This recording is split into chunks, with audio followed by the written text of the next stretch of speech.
2026 2 वर्षानंतर सुनावणी लागलेली आहे. जी भूजल पातळी आहे किंवा जे प्रदूषण आहे 2 वर्षापर्यंत तेवढंच आहे. आज पर एमपीसीबी रेग्युलेशन तुम्हाला चांगलंच माहिती आहे, तेवढंच आहे. बरं, हा सर्वे पुन्हा करायला पाहिजे होता की नाही या संदर्भात एमपीसीबीला मला वाटतं काही पर्यावरण समिती आहेत त्यांचे पत्र सुद्धा आलेले आहेत की याचा रेकॉर्ड आम्हाला द्यावा, सर्वे झालाय की नाही. तर तुम्ही 2024 चे सर्वे आज दाखवताय. बरं, त्या व्यतिरिक्त आज जिथे आपण ही जनसुनावणी लावलेली आहे माझ्या सहित इथे जेवढे जनसुनावणी सोबत स्थानिक नागरिक बसलेले आहेत आणि तुम्ही प्रशासकीय अधिकारी, माननीय कलेक्टर सर, त्यानंतर एमपीसीबीचे अधिकारी, आपण ज्या परिसरामध्ये बसलेले आहोत इथे तुम्हाला कसली दुर्गंधी येत नाही, कसला केमिकलचा वास येत नाही. खरंच केमिकलचा वास नाही येत मॅडम, तुम्ही एमपीसीबीचे अधिकारी आहात, खरंच वास येत नाही का? खरंच जर तुम्हालाही वास येत असेल, येतो की नाही तेवढं तुम्ही स्पष्ट करा. जनसुनावणीमध्येच आहोत आपण. मग जर जनसुनावणी आता मॅडमने सांगितलं की त्या परिसरामध्ये, कार्यक्षेत्रामध्ये किंवा त्याच्या आजूबाजूच्या असलेल्या कार्यक्षेत्रामध्ये, आता कार्यक्षेत्र ग्रामपंचायत आहे, एमपीसीबीने किंवा कंपनीने ग्रामपंचायतला विचारणं गरजेचं होतं की आमच्या गावामध्ये जर तुमच्या गावामध्ये कंपनी आहे, जनसुनावणी घ्यायची आहे, पब्लिकला त्रास होत असेल, जनतेला त्रास होत असेल तर आपल्याला कुठे हॉल अवेलेबल होईल का हे त्यांना विचारणं पहिलं गरजेचं होतं. बरं, त्यांना विचारलं का? नाही त्याचं उत्तर. त्यानंतर आज आपण या जनसुनावणीला पहिलं मी AIAचं सांगितलंय, त्यानंतर कंपनीनं प्रेझेंटेशन केलं, उत्तम प्रेझेंटेशन होतं. ॲज पर CSR त्यांनी काहीतरी 50 झाडांची लागवड केली, एवढ्या वर्षात 50 झाडांची लागवड केली. अहो, सांगायला तरी काय वाटतं का?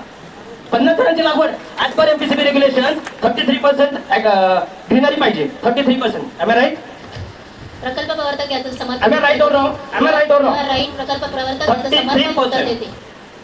कंपनी समोरच आहे, सगळ्या जनतेच्या समोर आहे, सगळ्या अधिकाऱ्यांच्या समोर आहे. 33% आहे का? बरं, त्यानंतर आमच्या स्थानिक नागरिकांनी प्रश्न उपस्थित केला. 700 कॅपॅसिटी असलेलं आणि आता 7000 करणार आहे.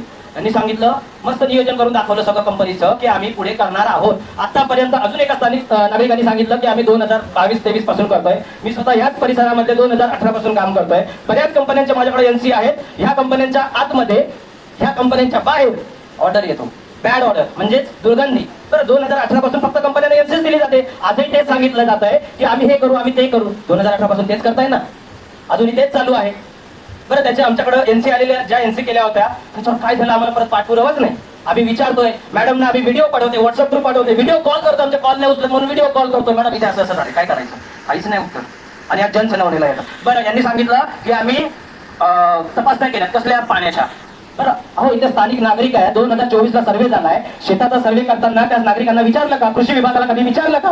माती परीक्षण तुम्ही कुठून केलं मला माहिती नाही. इथे मला दिसतं NABL accredited लॅब आहे. चांगली गोष्ट आहे, NABL accredited लॅबचे रिपोर्ट सगळे ऍक्सेप्ट करतात, because I am also technical person. पण तुम्ही जे टेक्निकल रिपोर्ट सांगताय आम्ही केलेत, आजपर्यंत कोणाला दाखवलेच नाही, खरे की खोटे? बरं, इथे कागदपत्री तुम्हाला फोटो दाखवले, शेतातलं पाणी कसं, शेतामध्ये ऑइल येत आहे, ऑइल येत आहे.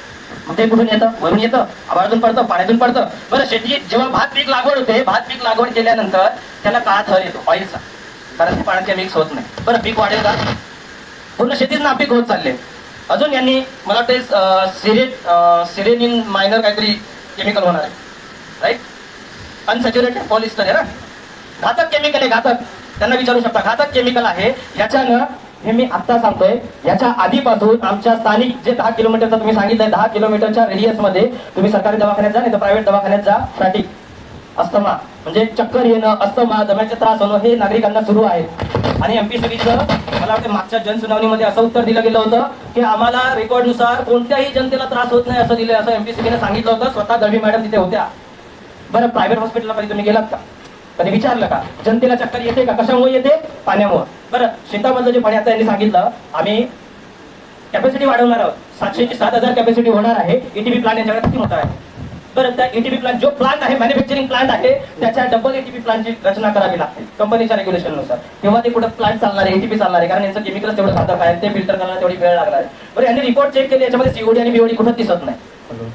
COD आणि BOD कुठं दिसत नाही. मी तुमच्या सर्व प्रश्न, माझे सगळे पहिले प्रश्न करून घेतो, कारण प्रश्न खूप आहेत आणि जनसुनावणी कशी आहे ती मलाही चांगलीच माहिती आहे. जे मी सांगितलं सर्वे 2024 आणि जनसुनावणी आज. काही अर्थ आहे का याला? त्याच्यावर मॅडम आणि सर बोलतील, काय अर्थ आहे का? त्यानंतर जे ETB प्लांट आहे, त्या ETB प्लांटची कॅपॅसिटी जर यांची आता XYZ आहे आणि त्यांचा जो प्लांट आहे तो 10 पटीनं वाढणार आहे. बरं, ETB प्लांटची 10 पटीनं प्लांट वाढवण्याची कॅपॅसिटी किती असणार आहे? 10 पटीनंच असणार आहे. 10 पटीनं जर त्यांना प्लांट वाढवायचा आहे तर तुम्ही त्यांना परत परवानगी द्याल का? जनता त्यांना ऍक्सेप्ट करेल का? 700 वरून 7000 वर? पण हे मी सगळं लाईव्ह सांगतोय. आता असं काही नाहीये की बाहेरचं आहे. वास तुम्हाला पण येतोय, चांगलाच वास येतोय, सुगंध फॉग मारलेला चांगलाच वास येतोय. त्याच्यामुळे त्याच्यावर काय उत्तर द्यायचं, जनतेसमोर काय उत्तर द्यायचं आणि लाईव्ह काय उत्तर द्यायचं ते तुम्ही ठरवायचं. मला वाटतं सर तुम्ही जे मी काही प्रश्न मांडले तुमच्यासमोर त्याची उत्तरं तुमच्याकडे असतील तर आता देऊ शकता.